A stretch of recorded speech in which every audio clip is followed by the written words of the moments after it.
Good afternoon, everybody. I'm Kirk Watson. I'm the mayor of Austin, Texas, and I want to say thank you to all of you for joining us. It was around this time last year that city and county leadership announced that $2 million in federal funding was going to be received by our jurisdictions, and that was with the great help of our Congressman Lloyd Doggett. And that money, that $2 million that Congressman Doggett helped secure for us, was going to go toward fighting the opioid crisis in a meaningful and measurable way.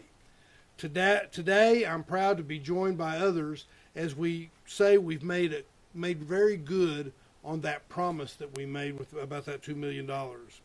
As the federal earmark comes to its natural end this month, we want to acknowledge the notable accomplishments that have been achieved with this significant investment. Together with Austin Public Health, EMS, Travis County, and community-based organizations, we delivered very real results. The funding led to new and expanded community programs for harm reduction, peer support, naloxone training and distribution, healthcare provider training, and media and communication strategies to prevent overdose deaths.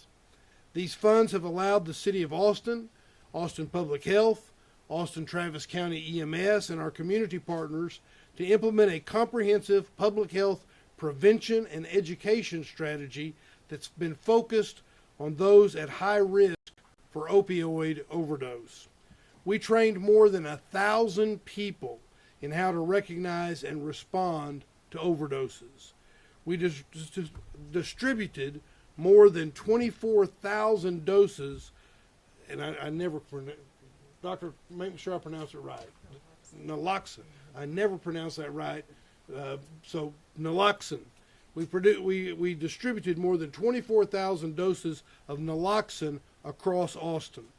Our media campaign saw millions of impressions and drove people to find information and resources that they need and needed. And most importantly, we've seen a decline in overdose deaths here in Austin, Texas. That's not just a number. It means lives saved, families intact, and a community that's learning how to keep each other safe.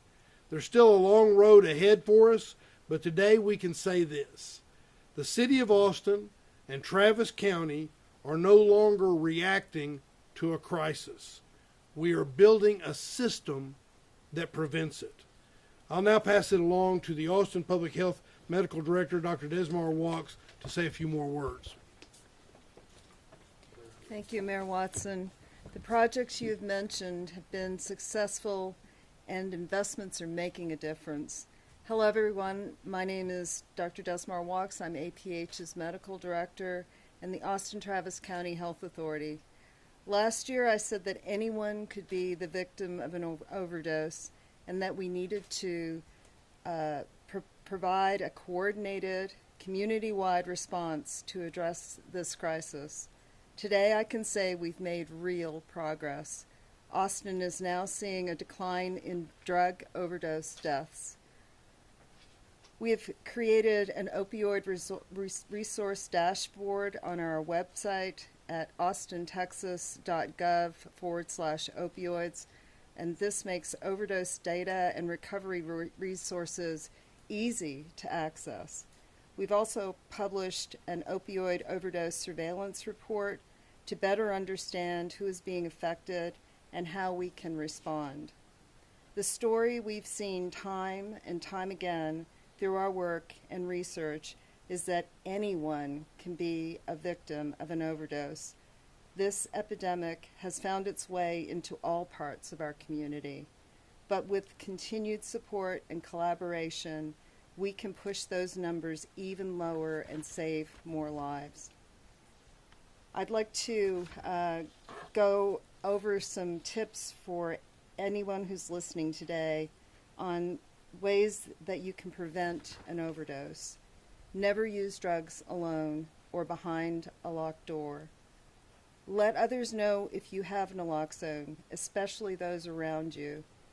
Learn the signs of overdose, pinpoint pupils, reduced alertness, and slow or absent breathing. If someone shows signs of an overdose, even if you're unsure, administer naloxone, start basic life support, and call 911. Remember, opioids can last longer than naloxone, so continued critical care is critical. We've partnered with UT Center for Health Communications to create the In Austin, We Keep Each Other Safe campaign to share critical information on carrying naloxone. And here you see some of those posters as examples. This campaign delivered 56 million impressions and drove more than 58,000 visits to the campaign website. While this one-time funding comes to a close, the City of Austin will continue to support harm reduction, peer support, naloxone training and distribution, healthcare provider training, and media and communication strategies leveraging opioid abatement funds. Through a coordinated, multi-sector approach, we will continue the progress towards our goal of ending overdose deaths. I'd like to now pass this along to Austin Travis County's EMS Chief, Robert Lucas.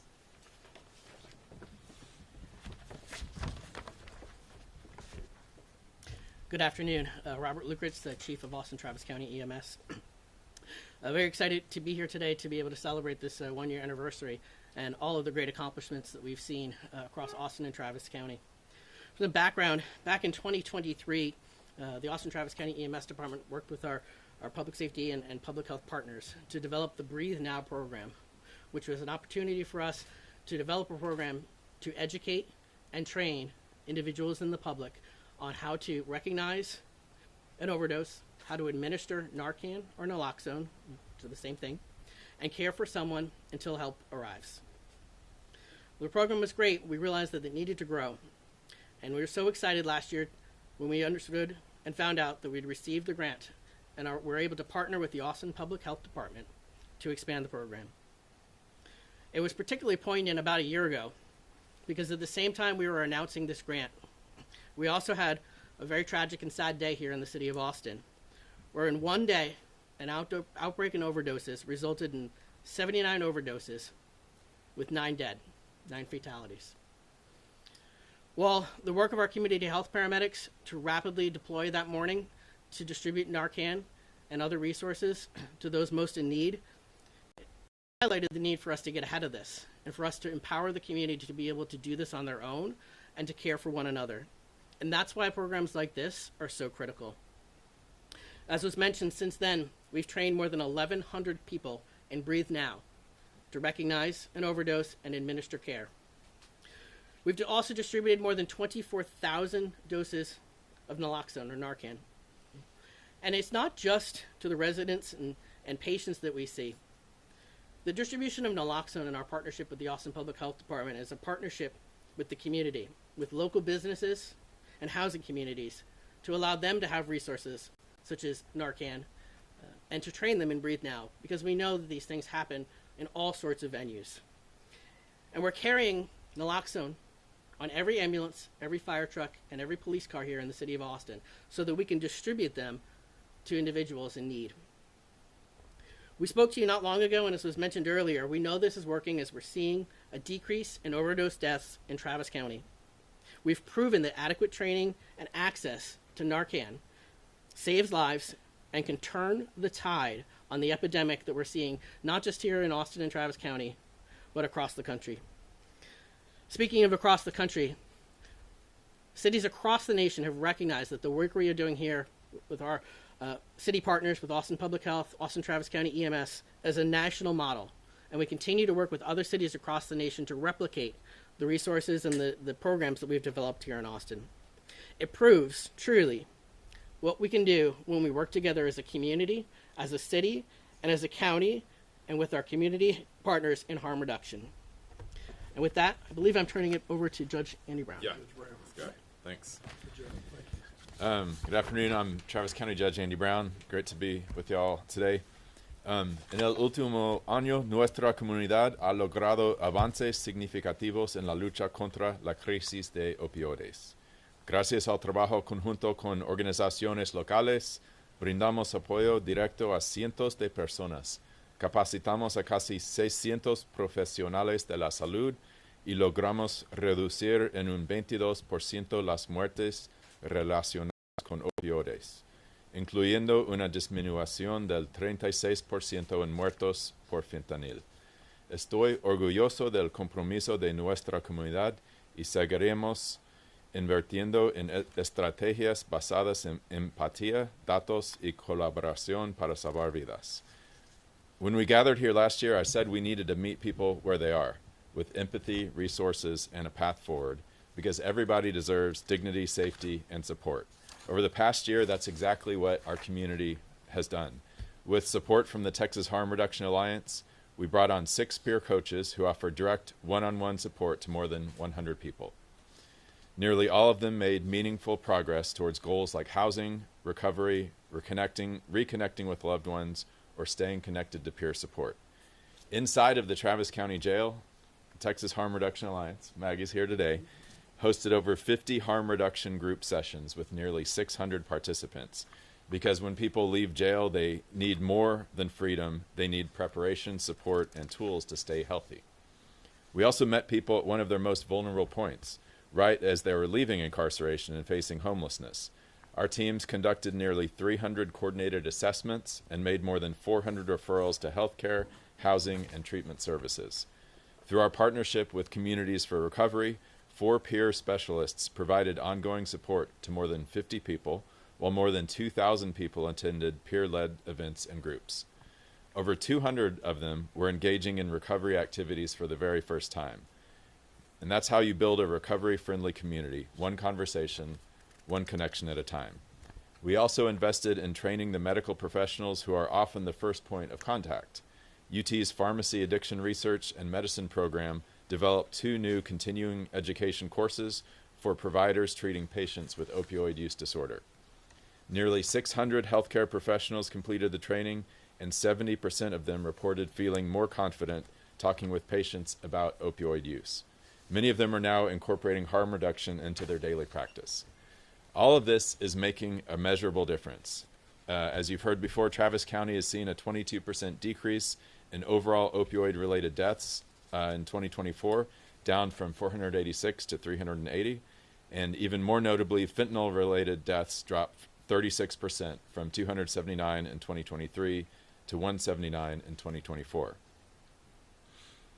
Over the past 4 years, we've allocated $4.8 million in local and federal funds to combat opioids and overdose rates.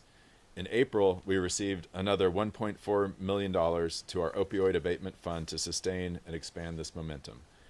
We've deepened our commitment to meeting people where they are, and that includes partnerships with Austin Travis County EMS teams that you heard from a second ago through the Opioid Use Disorder Support Program, on-site treatment for opioid withdrawal through the buprenorphine bridge. Mayor, I have trouble with that one. Program, expanded overdose awareness, Narcan training programs, and collaborations with school districts, public health departments, and local organizations.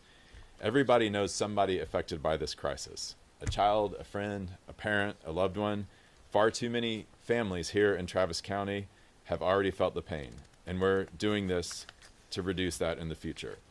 And while we're making real progress here in Travis County, it's frustrating to see state leadership continue to block simple, life-saving tools like fentanyl test strips.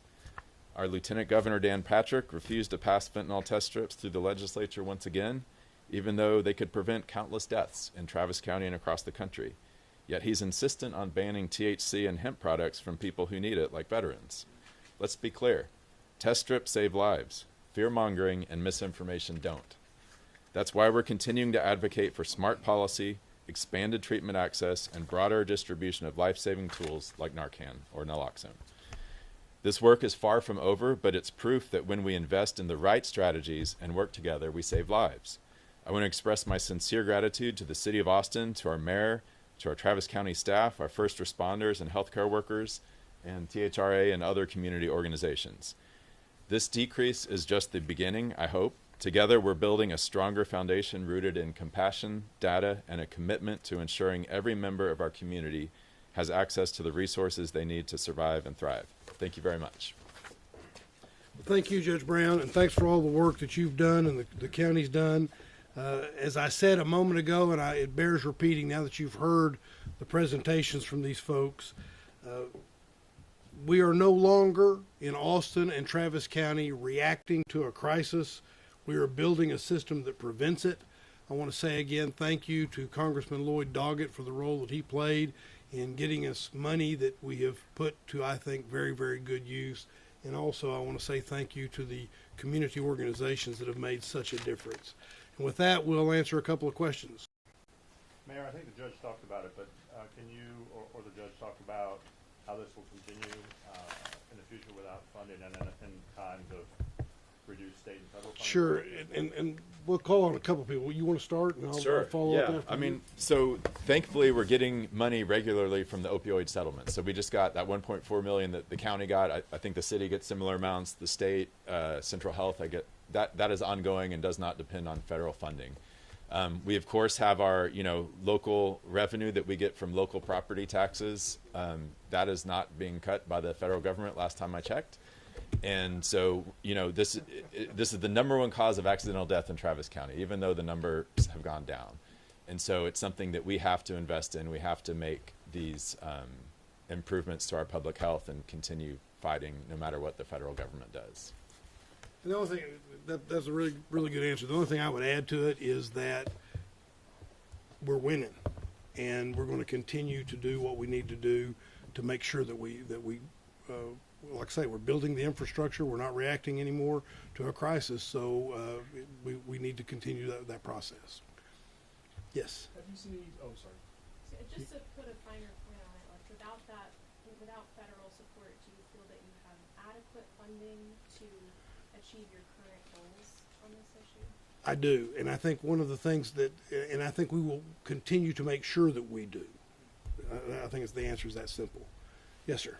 Yeah, and just to follow up on that, are you reaching out to congressional members, people at the federal level, to try to continue to get funding this way? It feels like on a daily basis I'm reaching out to members of Congress on different things related to the budget and what needs to happen. So, but yes, we have a good story to tell here, and as the chief mentioned, the rest of the country is also looking at how well things are going here. So we have a good story to tell, and I think you'll hear us continue to tell that. Do you want to add anything to that? Okay. Just one more, just going forward, what does the strategy look like? Is it just more of the same, or are there additional programs or strategies you'd like to try that you haven't already? I'll let her, doctor, answer that. Well, we are continuing the programs that we're using now that are part of the CDC evidence-based protocols that have been successful to date. We're also looking continually and doing after-action reviews of what it is we have done, where there are gaps, and we'll continue to do that. And we're also going to be mentioning and messaging, to parents to have them talk to their kids about drug use and not using drugs, and continuing that messaging so that we can stop the beginnings of that. And we're, as a community, working to bring people back into community. Many conversations that I've had with Maggie Luna, with THRA, there's a separation from community and isolation that comes with addiction, and so working together as a group across all parts of this system are going to be essential for us to continue to see this success. Chief, you want to add anything? From an EMS perspective, what we've recognized is that Narcan and naloxone, it absolutely saves lives, but in some ways it's a little bit of a stopgap, because the only way that we're truly going to overcome this epidemic that we have is through long-term care and treatment options. When we rolled out this program and when we first started distributing Narcan, we recognized that folks that administer Narcan, while they are saving their lives, if we can't get them from there into another program, there's high propensity that it will happen again, and it will happen again. And so one of the things that we have done is, in recognizing that, is we follow up with every single opiate overdose here in the city of Austin and Travis County, and try to identify and try to locate the individual, the patient, and work with them through our, as the judge mentioned, our buprenorphine bridge program. Even I have trouble with that. The buprenorphine bridge program, where we're able to administer medication with them on a bridge while we work to get them into long-term treatment. And we have a phenomenal success rate for those individuals that want to get treatment. Going through our program, being able to place them into that care. So I think it's programs like that. We can't stop with just Narcan. It has to be partnerships with the community. It has to be partnerships with the state and other entities, because this is a much broader and larger problem than just here in the city of Austin. Sure, please, yeah. I can't resist. So one other thing that I think we need to do is, so the mayor and I and city council and commissioners court have been working on getting a mental health diversion center system set up here in Travis County. We're already doing a pilot along with Central Health, the city, and the county. But this is something right today we've got, 2,300 people in the county jail. Somewhere around half of those folks, maybe more, have a significant unmet mental health need. This often leads to interactions with police, and we don't have enough assets for people who need that mental health help. And often mental health and substance use disorder are co-occurring. So I'm hopeful. I think we have funding paths for it to establish a mental health diversion center, a local psychiatric hospital that will help us immensely in this regard because of all the co-occurrence between mental health needs and substance use disorder. Judge, will the efforts that the Harm Reduction Alliance did in the jail, will that continue in year 2? Or? I hope so, Maggie. Yes, Yep. we did. Can I say Come on, something? sure. Yeah. We were planning on expanding our reentry efforts, but we lost a Bureau of Justice grant, so we're just doing what we can with what we have right now. And so we have 2 people that go inside of the jail. We would love to expand that to 4, which is, we have a plan for it. So, but yes, that's exactly where people are being met where they are and learning about the overdose crisis when they get out and how dangerous it is. Good answer. All right, anything else? What is the wait time like now to get Oh. into treatment? I don't. We'll have to get you an answer on that. Mayor, can we ask? You know, 1 to 4 days. Generally, it's under 7. Did you get that? That's for buprenorphine, right? But like into actual long-term treatment? Also, even we typically have people in within 4 to 7 days. Okay.